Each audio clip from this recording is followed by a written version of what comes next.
Imane Khalif was born a biological woman. These two athletes were the victims of a sudden and arbitrary decision by the IBA. इस मसले पर social media site x पर खूब बवाल मचा हुआ है।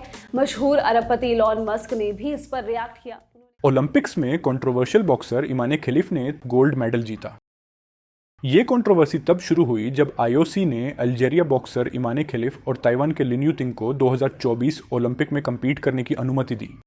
हालांकि इंटरनेशनल बॉक्सिंग एसोसिएशन ने उन्हें 2023 विश्व चैंपियनशिप से जेंडर एलिजिबिलिटी टेस्ट्स के लिए डिस्क्वालीफाइड कर दिया था। और जब इटालियन बॉक्सर एंजेला करीनी ने इमाने खलीफ के खिलाफ 45 सेकंड्स में ही मैच को छोड़ दिया, तब सोशल मीडिया पर कंट्रोवर्सी और भी बढ़ गई।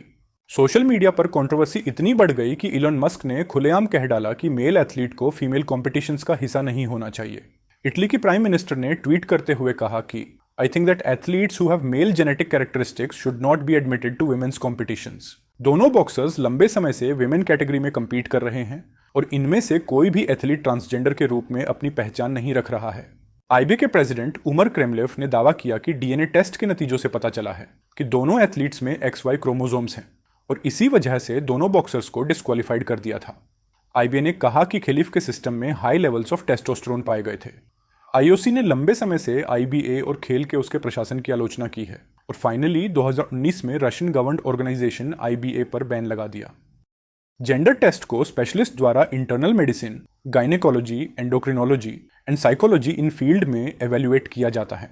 इसमें ब्लड टेस्ट से यह पता चलता है कि हमारे शरीर में किस प्रकार के क्रोमोसोम्स, सेक्स हार्मोन्स या जीन्स होते हैं। अगर शरीर में Y क्रोमोसोम है तो उसे मेल घोषित किया जाता है। अगर Y क्रोमोसोम एब्सेंट हैं तो वो पर्सन फीमेल है, ये साबित होता है।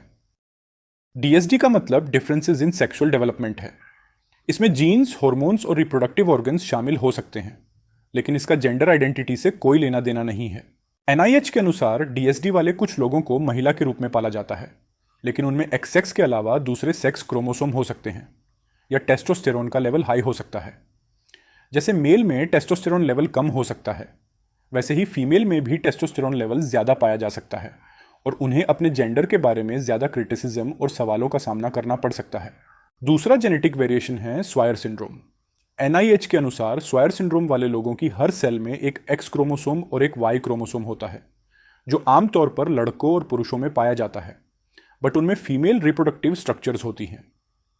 अब हमें यह मालूम नहीं है कि उन दो बॉक्सर्स में ये जेनेटिक वेरिएशंस हैं या नहीं। आईओसी ने स्टेटमेंट में यह कहा है कि ओलंपिक गेम्स पेरिस 2024 के बॉक्सिंग टूर्नामेंट में भाग लेने वाले सभी एथलीट की एलिजिबिलिटी और एंट्री रेगुलेशंस के साथ साथ पेरिस 2024 बॉक्सिंग यूनिट PBU द्वारा सेट किए सभी एप्लीकेबल मेडिकल रेगुलेशंस को स्ट्रिक्टली फॉलो करना पड़ता है।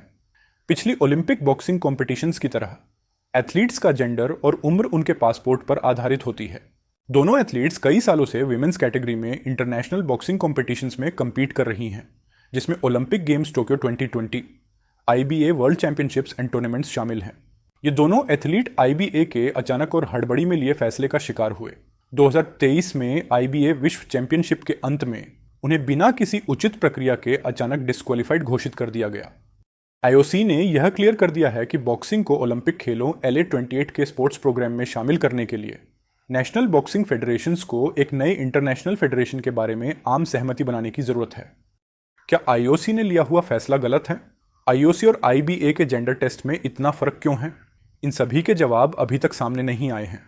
तो दोस्तों, कमेंट्स में मुझे ज़रूर बताइए कि यहाँ पे कौन सही और कौन गलत है।